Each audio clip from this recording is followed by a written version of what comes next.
De volta com o CBN Maceió, nesta quarta-feira. Quarta-feira é celebrado o ofício das trevas, mas a gente vai chegar até lá, vamos chegar até a quarta-feira, porque na verdade, durante este ano de 2023, nós vamos ter aí a celebração completa de tudo o que acontece na Semana Santa, que começa lá atrás, no Domingo de Ramos, e que vai se estender até o domingo da ressurreição. Não é? A gente vai ter uma série de elementos que compõem essa semana e ninguém melhor do que o professor Álvaro Queiroz, historiador, escritor, filósofo, teólogo, para que a gente compreenda. Cada dia tem atos que são muito próprios e que compõem um todo, que é a gente compreender o sofrimento,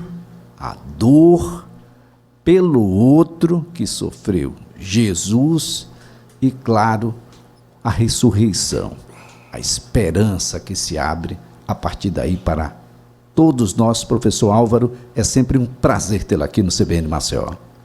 Bom dia, Elias. Bom dia, Flavinha. Bom dia, o Alex, nosso homem-bomba. E um abraço a todos os amigos ouvintes da Rádio CBN. É um prazer renovado, Elias, estar aqui com vocês nessa nova casa da CBN e falando sobre a Semana Santa, né? Bem, professor, começa mesmo em Domingo de Ramos. Eu me arrisquei aqui porque eu estou muito bem acompanhado. Não, está certíssimo. Você é um verdadeiro teólogo, né?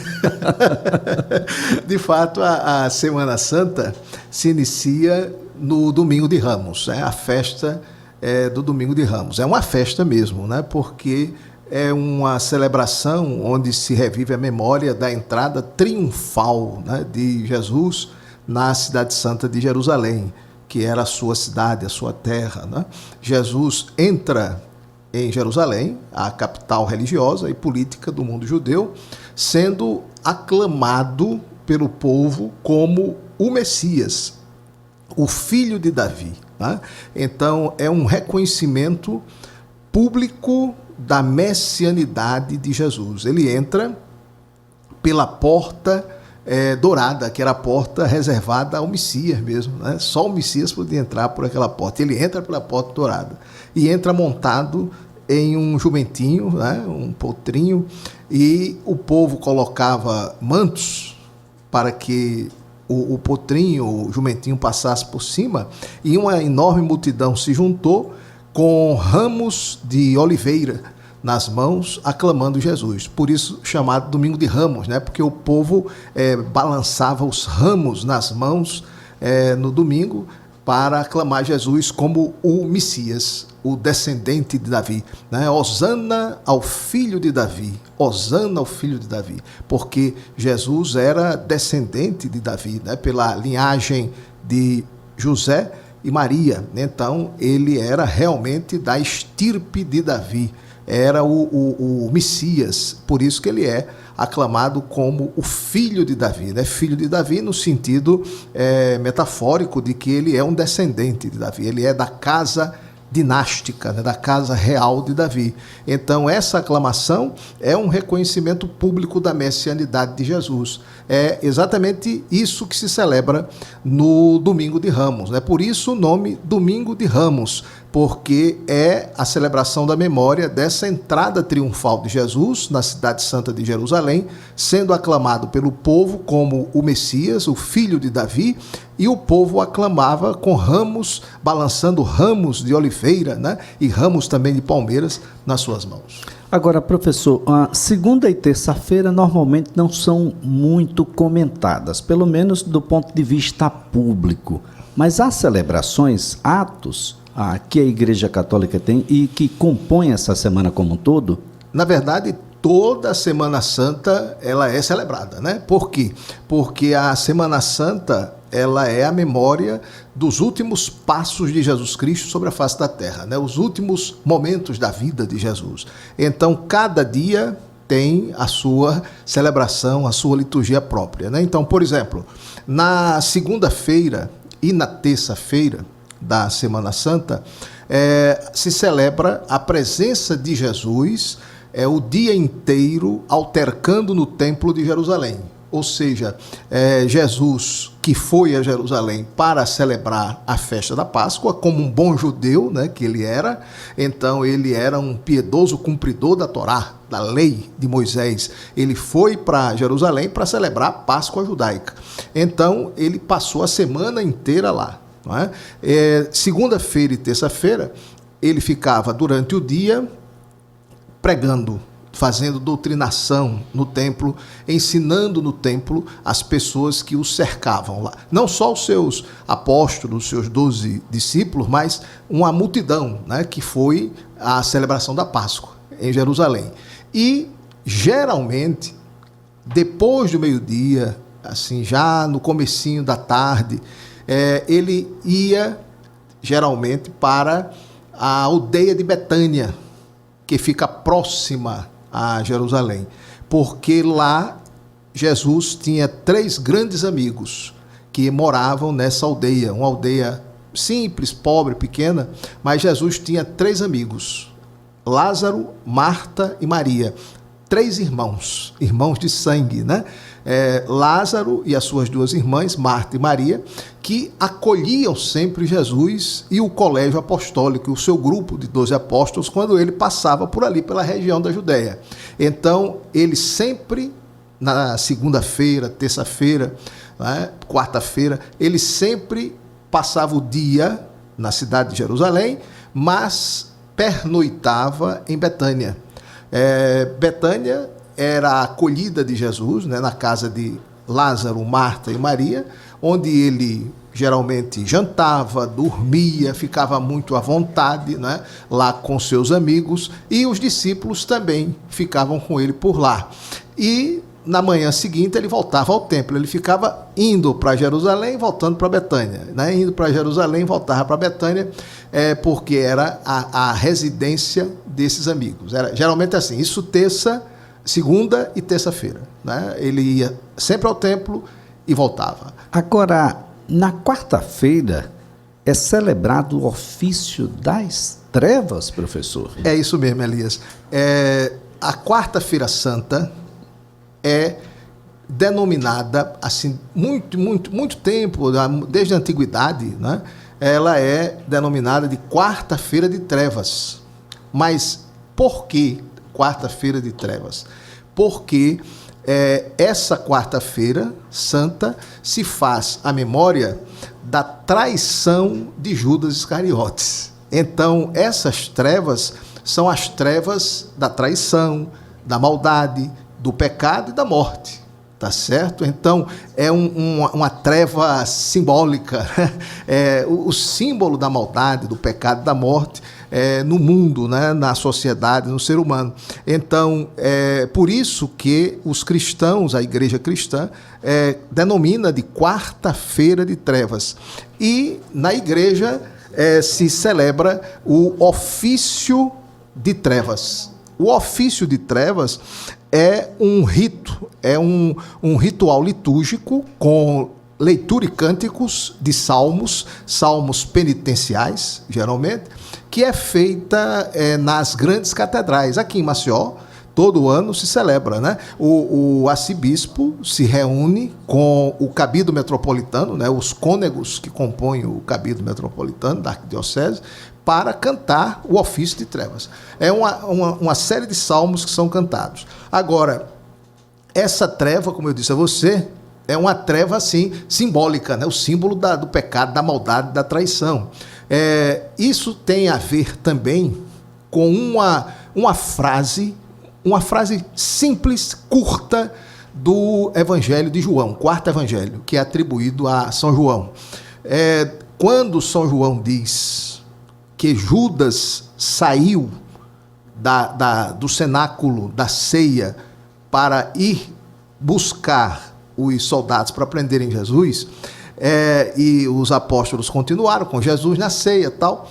Quando Judas sai, aí o apóstolo São João, no Evangelho, faz um registro que às vezes a gente lê rapidamente e passa despercebido. Ele coloca lá a frase: era noite. Era noite. Essa noite não é a nossa noite cronológica que vem depois de um dia. Não. Essa noite também é uma noite teológica, é uma noite simbólica. É a noite, a escuridão, as trevas do pecado e da morte. Não é? Então, era a noite, ou seja, era a hora das trevas, era a hora do reino do mal, do reino do diabo, né? Satanás, porque diz São João que quando Jesus deu a Judas o pão ensopado no molho, com o pão entra em Judas o demônio, o diabo, né? Satanás. Então, por isso, a expressão era noite, ou seja, era trevas, eram as trevas que estavam dominando. Não era mais o reino da luz, era o reino da escuridão, o reino das trevas. Por isso, quarta-feira de trevas. Bom, dentro da semana nós temos uma outra expressão que se destaca. Nós chegamos à quarta-feira e a partir de agora a gente entra no Tríduo Pascal. Dá para traduzir, professor?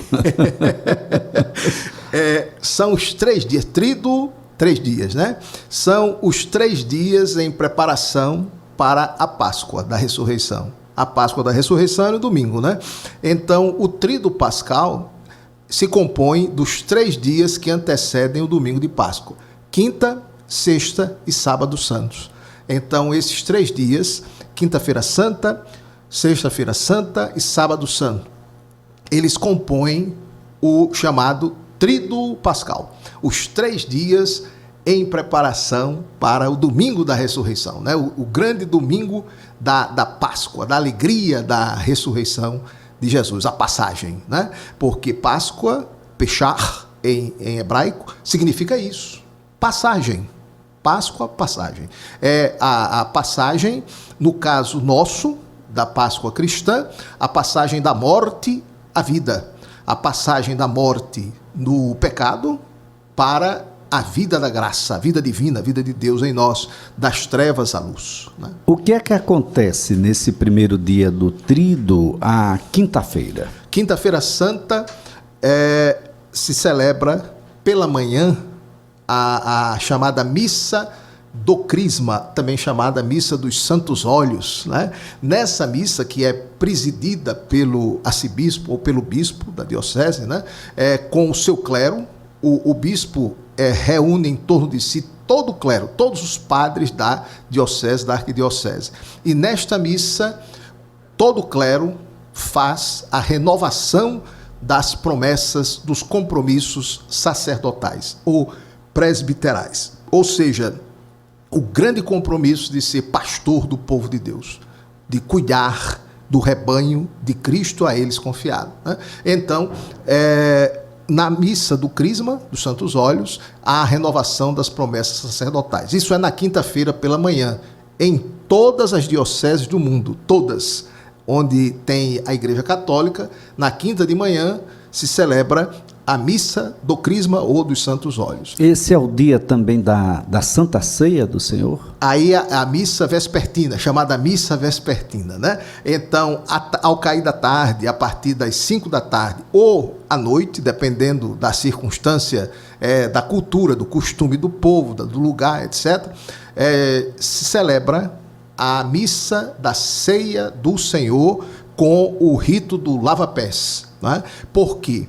Porque nesta celebração se faz a memória, a recordação da última ceia de Jesus, a ceia pascal com os seus apóstolos. E nesta ceia, Jesus se abaixou para lavar os pés dos seus apóstolos, dando um testemunho de serviço, de humildade, não é? de simplicidade e de predisposição para servir. E ele diz: eu que sou o vosso mestre e senhor, fiz isso para que sirva de exemplo e vocês façam a mesma coisa uns com os outros. Ou seja, a nossa missão como cristão é servir, sempre servir, se abaixar para lavar os pés uns dos outros, né? Como Jesus fez. Então é o rito do lava-pés nessa celebração, nessa missa da ceia. E também nessa missa se recorda a instituição de 2 sacramentos da Igreja Católica: o sacramento da Eucaristia, que é o sacramento em que a igreja celebra a presença real de Cristo nas espécies consagradas de pão e vinho, e o sacramento do sacerdócio, ou da ordem sacerdotal, que é a instituição desse sacramento, quando Jesus, depois que institui a Eucaristia, isto é meu corpo, este é o cálice do meu sangue, façam isso, aí ele ordena os apóstolos, o sacramento da ordem, porque ele dá uma ordem, o verbo está no imperativo, façam isso, né? Fazei isso em memória de mim, para celebrar a minha memória. Então, ele ordena, é o sacramento da ordem, ele institui a ordem sacerdotal, ou a ordem presbiteral, nessa última ceia. Isso tudo na quinta-feira. Quando termina a ceia, ele se retira com os apóstolos para o Getsemane, ou o Jardim do Horto das Oliveiras, como era também chamado, que era o local onde ele passava à noite, muitas vezes, né, para já ganhar tempo no dia seguinte. Então, os apóstolos já sabiam disso, né, e o próprio Judas sabia, tanto que Judas conduziu as tropas para lá, quando Jesus estava lá em oração, né, Pai, afasta de mim esse cálice, né, e tal. É nesse momento da ceia que ele anuncia de que um irá trair, exatamente, um outro irá negar. É aí, né, no momento de muita angústia para ele, né, muita dor, né, porque é uma dor interna, é uma dor que dói dentro, é pior do que a dor do corpo, né, a dor da alma, né, porque dois amigos iriam virar as costas para ele. Um iria traí-lo com um beijo na face, e o outro iria negá-lo 3 vezes. 3 vezes, não uma, não 2, 3 vezes. 3 vezes. Então, isso foi muito doloroso para ele, né? E ele estava disposto a perdoá-los. Jesus, na sua infinita misericórdia, Filho de Deus, estava disposto a perdoar tanto Judas quanto Pedro. O problema é que Judas desesperou, caiu no desespero e tirou a própria vida. Pedro não. Pedro chorou, confiando na misericórdia infinita de Deus, e foi perdoado, né? Quando Jesus ressuscitou, que apareceu aos apóstolos, chamou Pedro, né? Pedro, tu me amas? E pediu a Pedro uma tríplice profissão de amor para fazer o contraponto à tríplice negação. 3 vezes negou, 3 vezes professou o seu amor, né? Então, isso aí é para provar como o Nosso Senhor era misericordioso, mesmo diante disso. E, né, carrega o nome da mais importante basílica, isso, da Igreja Católica, isso, no mundo inteiro. No mundo, a maior, né? Maior basílica, maior basílica cristã. Bom, a gente chega até a sexta-feira da Paixão. Exatamente. É paixão mesmo? É paixão. É coisa que o brasileiro inventou? Não. Eu chamo a sexta-feira da paixão mesmo, né? Agora, quando a gente fala assim, a paixão de Cristo, às vezes a gente dá uma romantizada, não é? Fica muito romântico, fica muito idealista demais, né? Na verdade, foi uma tortura brutal, né? Porque o Império Romano não era brincadeira. Quando o Império pegava um, era para matar mesmo, era para tirar o couro, literalmente. Aqueles flagelos que eles usavam para bater em Nosso Senhor Jesus Cristo, aqueles flagelos, eles tinham chumbo nas pontas do couro e arrancava a pele da pessoa, né? De tal maneira que na Sexta-feira Santa, Jesus foi cruelmente, barbaramente trucidado naquela cruz. A cruz era um instrumento de tortura inventado pelos persas e aperfeiçoado pelos romanos, né? E Jesus morreu asfixiado e com uma hemorragia tremenda, né, ali. Eu quero lembrar que nesta sexta-feira a Igreja Católica aqui no estado de Alagoas realiza não só a oração do ofício da agonia, isso ocorre ao meio-dia, como também a celebração da Paixão às 15 horas, seguida de um cortejo com a esquife e a imagem do Senhor morto, que vai sair da Catedral Metropolitana aqui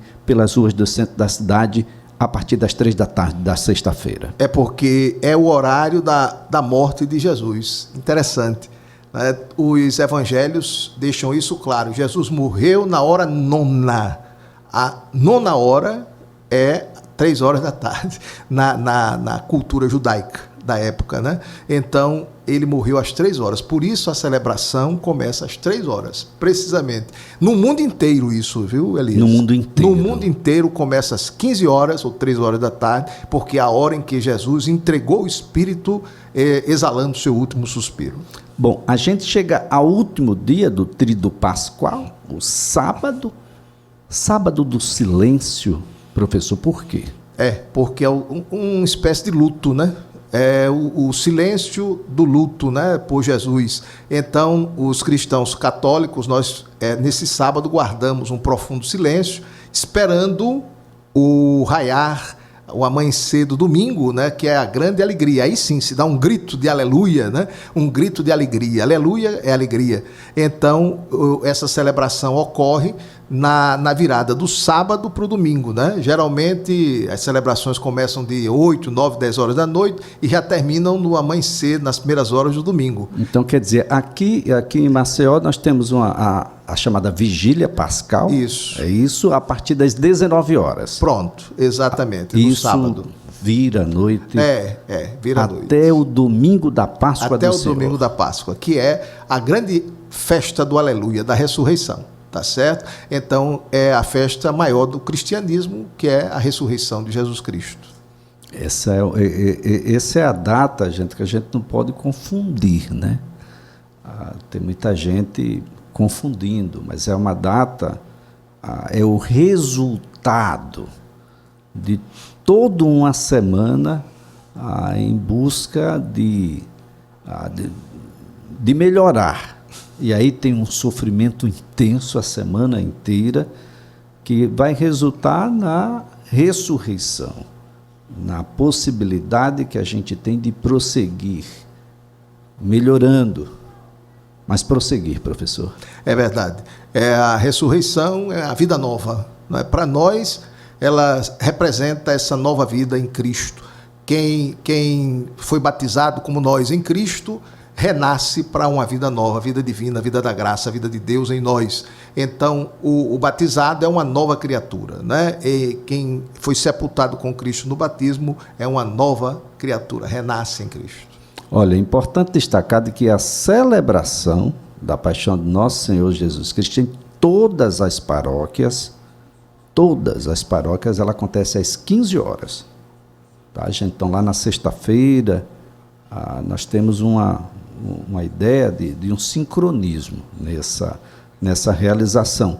Em outros atos, algumas paróquias têm horários diferenciados para outros atos, mas especificamente a celebração da Paixão de Nosso Senhor, ela é realizada em todas as paróquias às 15 horas. Professor Álvaro Queiroz, é sempre um prazer tê-lo aqui, ainda mais numa semana tão importante como essa para todos, que a gente possa refletir um pouco mais, né? Como é que estamos e o que é que a gente faz naturalmente para melhorar? Eu agradeço a você, Elias, a toda a equipe aqui da Rádio CBN e aproveito para desejar a todos vocês e aos nossos caríssimos ouvintes uma Páscoa feliz e abençoada. Olha, a nossa conversa aqui foi com o professor Álvaro Queiroz, historiador, o professor que é teólogo também, escritor, professor universitário, e está conosco aqui sempre que a data exige. Normalmente ele exige, por isso que ele é tão requisitado aqui no CBN Maceió, porque de fato algumas datas precisam de um pouco mais de esclarecimento. É sempre importante que a gente esteja municiando você de informações para que você decida sempre, cada vez melhor.